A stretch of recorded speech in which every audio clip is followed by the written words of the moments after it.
Hi there. Welcome back to Haunting Vales. This is your host, Noah. Today we're going to talk about most haunted doll, Robert the Doll. Not everyone believes in curses. Some dismiss the idea as superstition or folklore, stories told to frighten children or explain the unexplainable.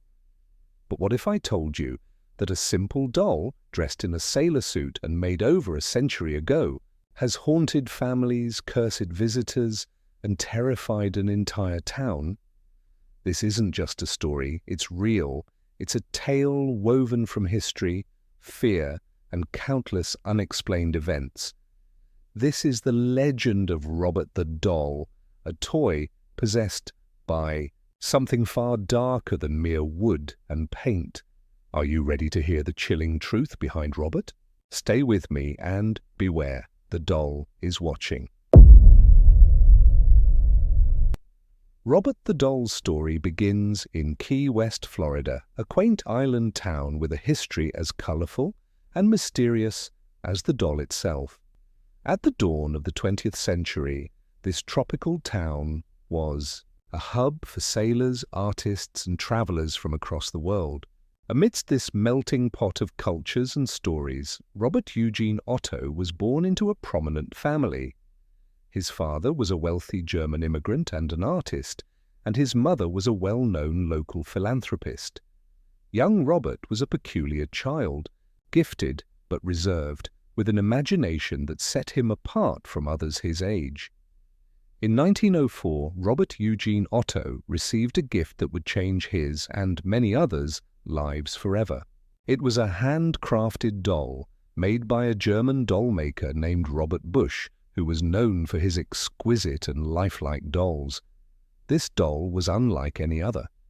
Dressed in a miniature sailor suit complete with a cap, with intricately painted wooden features, it was both charming and unsettling.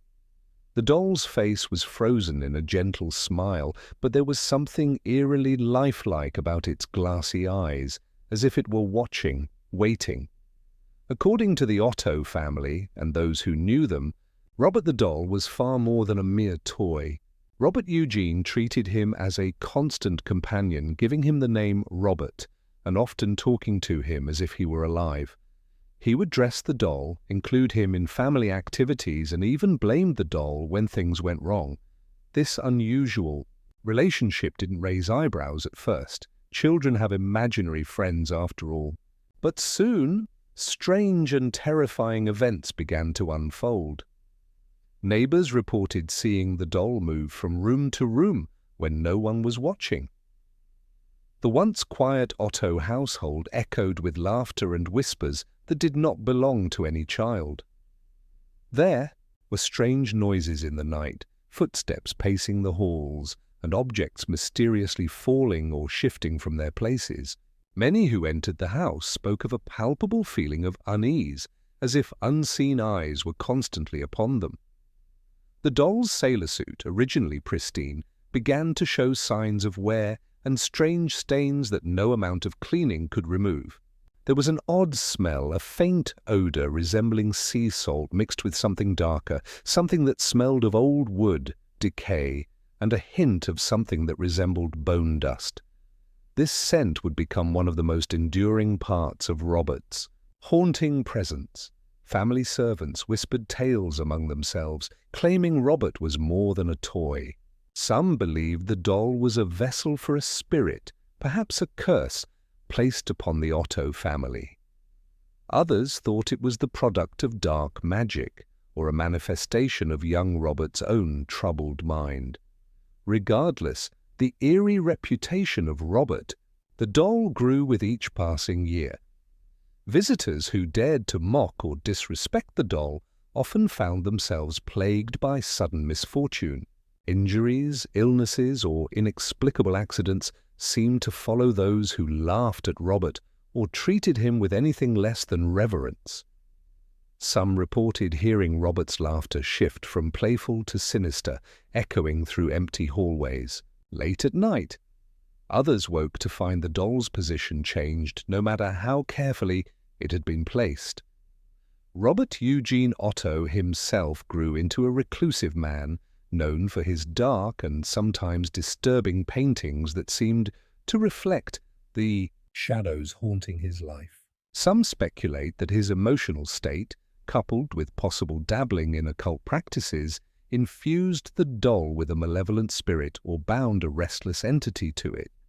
His connection with Robert the Doll was never severed, and it was said that the doll mirrored the artist's moods, calm when Robert was at peace, furious and wild when Robert was angry. After Robert Otto's death in 1974, the doll was donated to the East Martello Museum in Key West, where it remains today, behind a glass case. But the legend and curse did not end with Otto's passing. If anything, the stories surrounding Robert the Doll grew even more intense and widespread. Visitors to the museum report experiencing unexplained chills, sudden drops in temperature, and an overwhelming sensation of being watched. Many have captured photographs in which Robert's expression appears to change, or his eyes seem to glow with an unnatural light. Some have even heard whispered voices or footsteps when no one else was near. The museum receives letters and messages from visitors, begging for forgiveness after disrespecting the doll, claiming their lives were plagued by misfortune and tragedy afterward. One of the most chilling aspects of Robert's legend is the number of people who have sworn that the doll can move on its own. Museum staff report finding Robert in different positions from where they left him. Some have even said that the doll's facial expressions seem to shift from benign to menacing, depending on the mood of the room or the people present. The story of Robert the Doll is not just about a haunted toy, it's about the powerful human need to explain the unknown to give form to fear and sorrow. It's about the thin line between reality and legend, and how a simple object can come to embody the darkest fears of a community. Robert's story is deeply intertwined with the culture and history of Key West, a place rich in folklore, voodoo traditions, and tales of spirits that refuse to rest.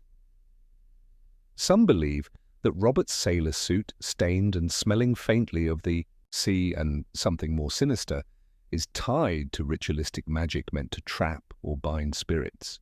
The idea of a familiar or spirit companion invoked through magic resonates here, something meant to protect, but that turned malevolent. Whether this is true or not, it explains why Robert's story continues to captivate and terrify. There are countless eyewitness accounts adding layers to Robert's haunting. One neighbor described a night when she heard pacing footsteps outside her window. Upon looking out, she saw the doll sitting on her porch, despite no one having placed him there. In the following weeks, she experienced vivid nightmares that left her shaking and unexplained bruises that appeared on her arms with no clear cause. Another visitor to the museum took a photo of Robert and later noticed the doll's eyes appeared to glow red in the picture, even though the lighting did not justify such an effect. This visitor reported feeling an oppressive sensation in her chest for days, as if something unseen was stalking her. Paranormal investigators have recorded unusual electromagnetic spikes and sudden temperature fluctuations in Robert's display room. Audio devices have picked up faint whispers and noises that defy explanation. Skeptics dismiss these as tricks of the mind or the environment, but many remain convinced that Robert the Doll is truly haunted. Robert's story taps into something deep and primal, the fear that something innocent can hide a dark secret. Dolls are supposed to be comforting, reminders of childhood and innocence. But Robert is different. His painted smile doesn't reach his eyes. His presence feels alive, watching, waiting for the next victim. Those who encounter him and show disrespect often regret it, believing they have invited a curse that follows them relentlessly. One of the most famous stories involves a couple who visited the museum on a whim and mocked Robert by taking silly selfies.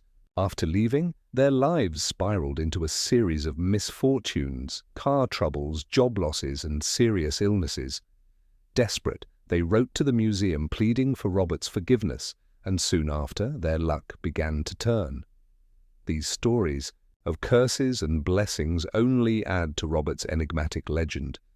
The countless letters sent to the East Martello Museum, stacked, sorted, and archived, tell a chillingly consistent tale. Apologies written in shaky handwriting, digital messages dripping with panic, and photographs stained with tears.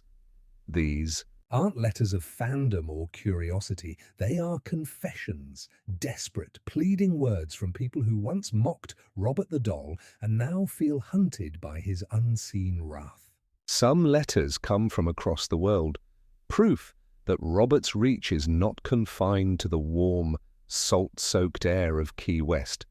Some recount marriages torn apart within days of their visit.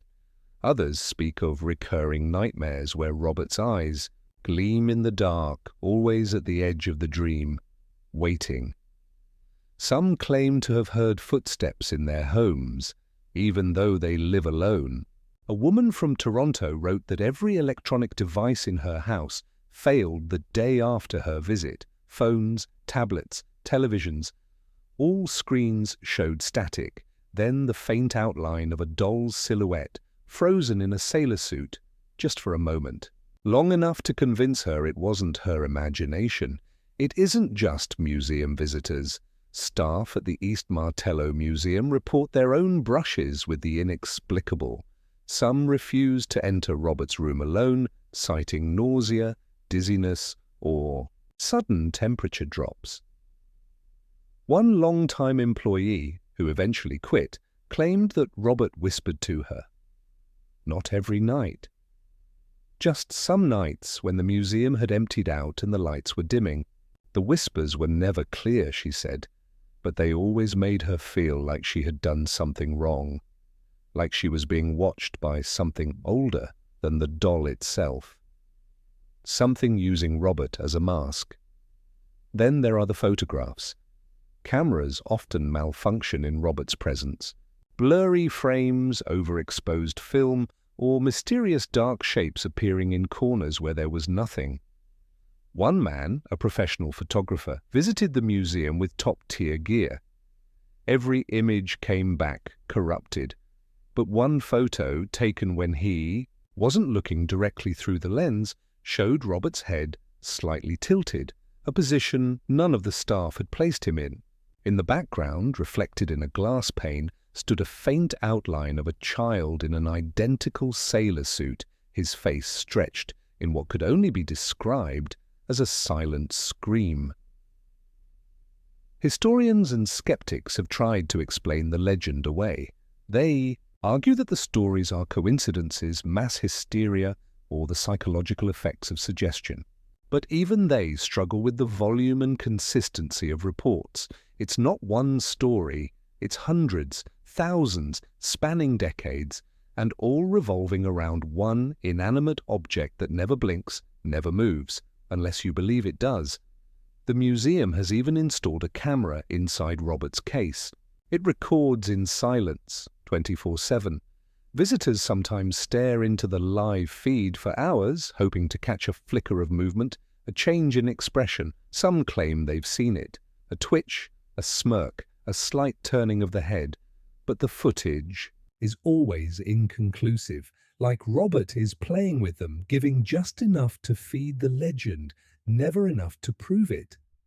Of course, Robert's origins remain murky. Some say he was made by a voodoo practitioner, a servant in the Otto household, who used the doll as an act of revenge against the family. Others argue that the doll was simply a gift gone wrong, an innocent object corrupted by years of psychic projection and fear.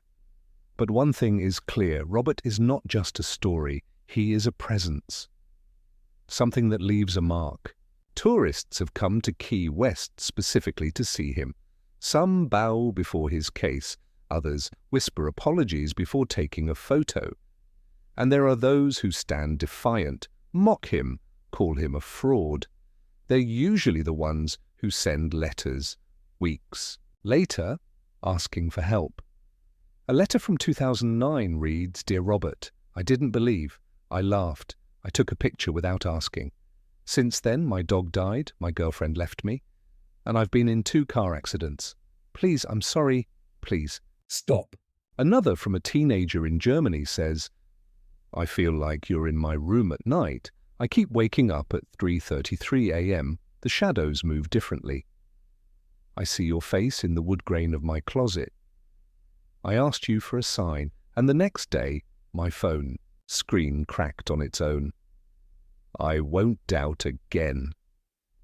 The more you learn about Robert, the more you feel like he isn't just a doll. He's a mirror, a magnet, a conduit, something ancient, hidden behind buttons for eyes, something that feeds on belief, fear, respect, and especially disrespect. Some say that when enough people fear an object, that fear gives it form, breath, intention. Robert has had more than a century to soak up that energy, to grow, to evolve. The sailors who first docked in Key West brought their own superstitions, and many believed in objects carrying spirits across oceans. Could Robert have been such a vessel? Perhaps something latched onto him during his journey from Germany to Florida.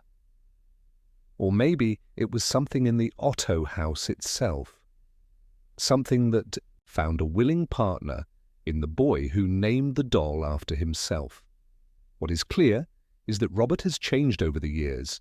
Old photographs show the doll with a neutral, almost cheerful expression, but recent images reveal something else. His features look heavier, the smile more forced, the eyes darker. Museum staff insist the lighting plays tricks, but those who visit in person often walk away with the same impression. Robert is watching, and he doesn't like being watched back. People have attempted to buy him, to take the legend into their own homes. Offers have been made, some in the tens of thousands of dollars. But the museum refuses, not because of the money, but because of what they believe Robert might do outside his case. One curator said, "We don't trap him here, we contain him." That sentence alone tells you everything you need to know. Robert is not a display. He is not a trinket of history. He is something else, something still unfolding. He has become more than cursed. He has become a figure that looms beyond folklore, an anomaly that distorts everything around it. And if you ever find yourself face to face with him, remember this. Don't mock him. Don't joke. Don't challenge, because Robert never forgets. And he never forgives. But there's more. Those who've claimed to dream of Robert say the dreams always begin the same way. You're standing in front of a glass case. Robert sits inside, still and silent. But something is different in the room. It's colder, quieter. Time feels thick.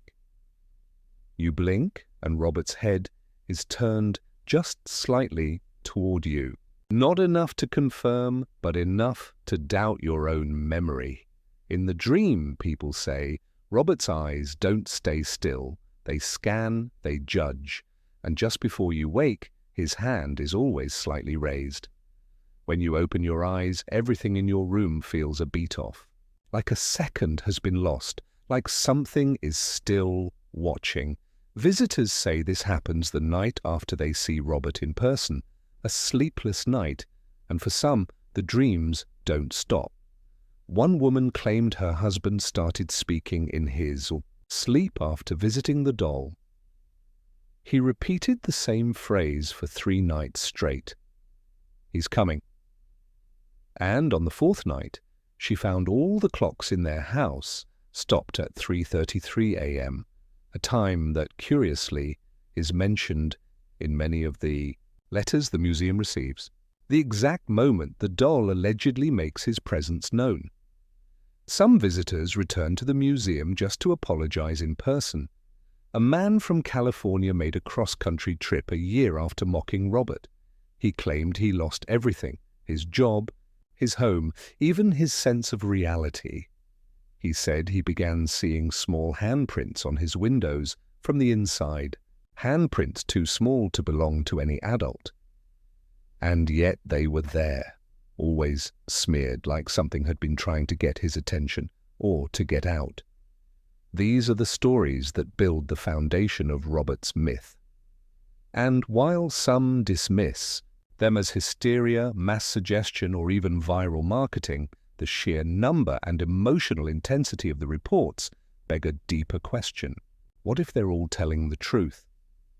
Not in the factual sense, but in the experiential sense. What if Robert changes reality, just slightly, for those who encounter him? What if he nudges fate, twists chance, and weaves coincidence into terror? There's a psychological theory known as the nocebo effect, the opposite of a placebo. The belief in a curse or malevolent force can, by itself, cause physical and emotional harm. But Robert seems to push beyond that. People who don't believe still experience things. People who mock still suffer consequences. Belief may amplify his effect, but disbelief doesn't protect you. It might even provoke him. The museum has tried to downplay this, of course. They can't risk the panic, or worse, the fascination turning into obsession. But staff have quietly shared warnings with each other. Never speak ill of Robert within earshot. Never point directly at him, and above all, never, ever turn your back to him after sunset. One former security guard broke this last rule. He locked up like usual, turned to walk away, and heard a giggle, a dry, crackling sound like a broken music box winding down. He never returned, told the museum he wouldn't even drive past the building again, said he couldn't sleep for weeks after that night, said he started hearing tapping sounds on the walls of his apartment, even though he lived on the 7th floor with no neighbors above him. He moved across the country just to escape the noise, but he still dreams of Robert's face pressed up against the glass, smiling. There's another theory, one darker than most. It suggests that Robert doesn't just react to disrespect, he absorbs it. Every act of mockery, every insult hurled at him doesn't just anger him, it feeds him, makes him stronger. The idea is that over time, Robert has evolved not just into a curse, but into a collector of sin, a reservoir for emotional energy.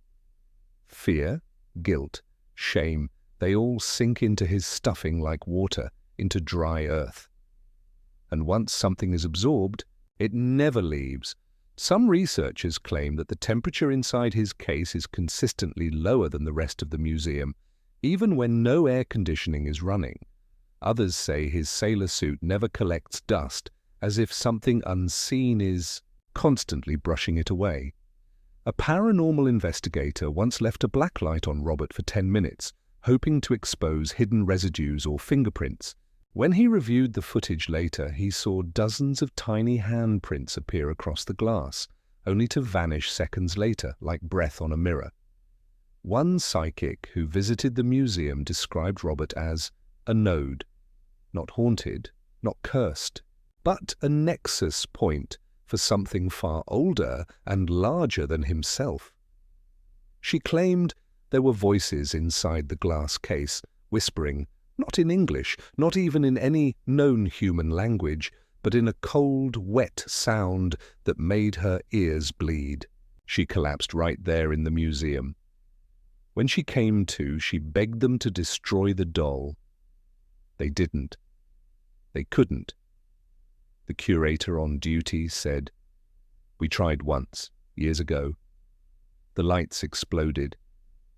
The man who tried hasn't spoken since. He just sits in his home, scribbling pictures of dolls on every surface, walls, tables, mirrors. Others who've attempted to exorcise or banish whatever lingers within Robert often report waking with scratches across their bodies, or hearing laughter through static every time they use their phones. And then there's the boy. The original owner, Robert Eugene Otto.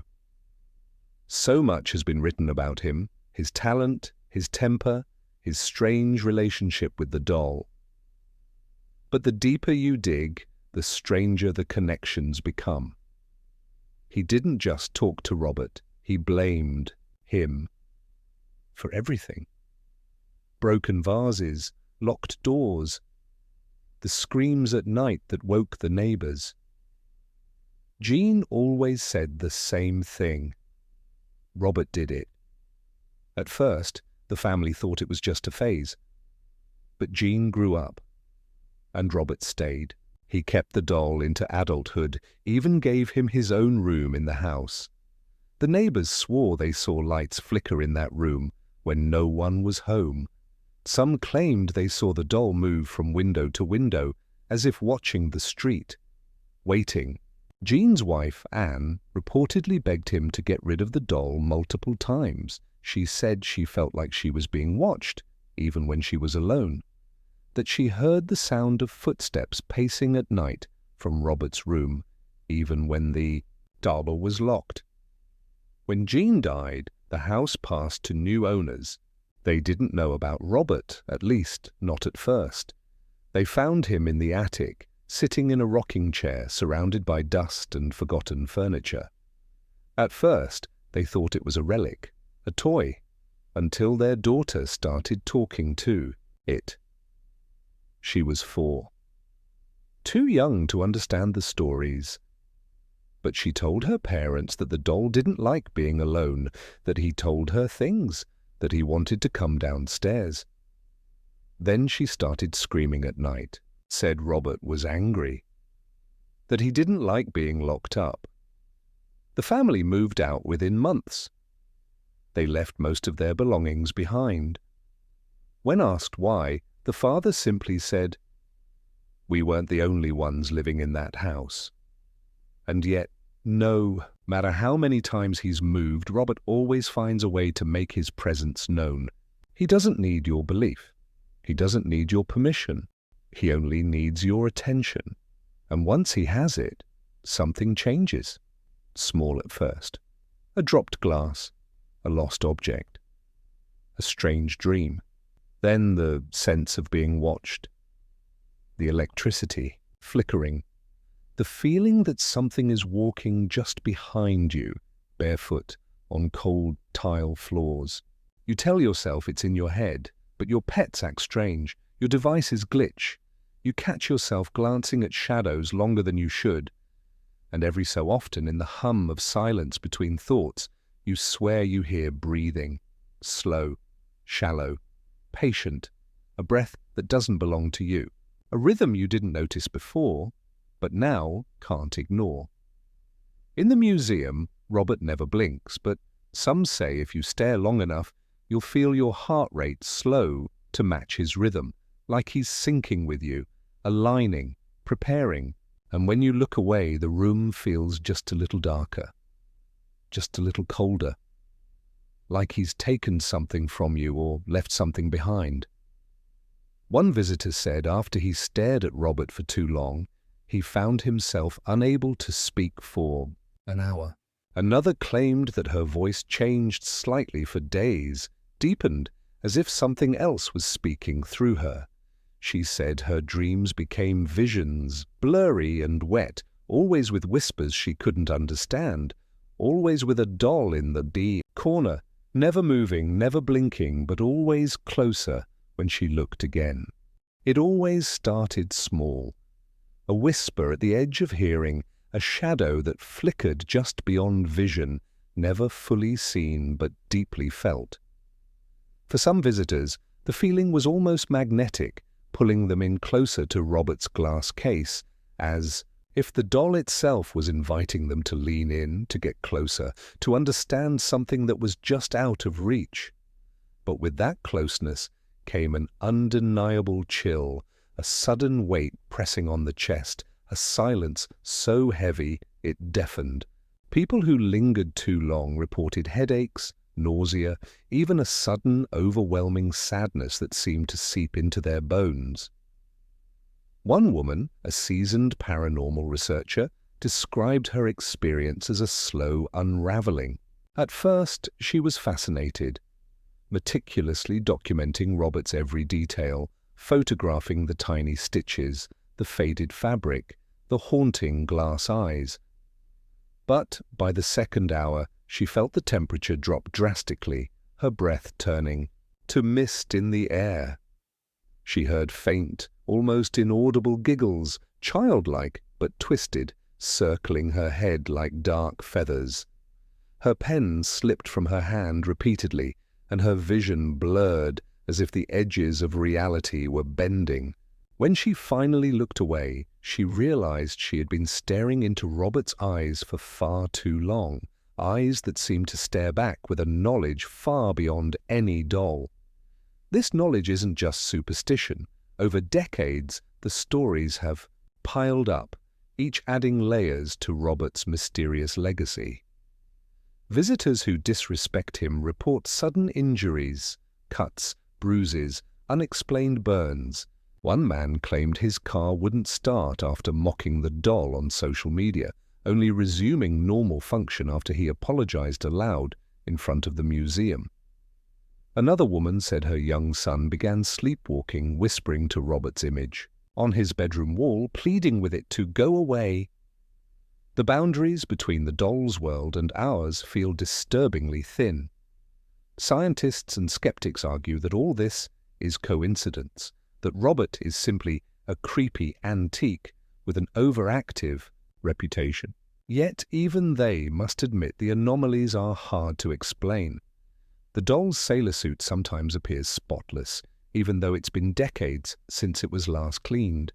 Temperature sensors in the case record sudden drops with no apparent cause. Electrical devices nearby malfunction frequently. Footage from surveillance cameras occasionally captures unexplained flickers or dark shapes moving near Robert's case, only to vanish when reviewed. But what truly makes Robert's story unforgettable isn't just the fear he inspires, but the way he reflects something deeply human. Our fascination with the unknown, our tendency to personify objects to explain the inexplicable. Robert is a mirror, showing us our fears, our guilt, our desire to believe in something beyond logic. Whether you think of him as cursed, haunted, or just a doll with a tragic past, one thing remains clear. Robert the doll refuses to be forgotten, and maybe that's his greatest power. Now, if you found yourself drawn in by this story, if you felt the chill creeping up your spine or caught yourself glancing over your shoulder, don't just watch and move on. Share this video with someone who loves a real horror story. Comment below if you've ever experienced something you couldn't explain, and if you dare, visit the museum yourself. But remember the warnings and never disrespect Robert, because once you invite him in, there's no telling what might follow you home.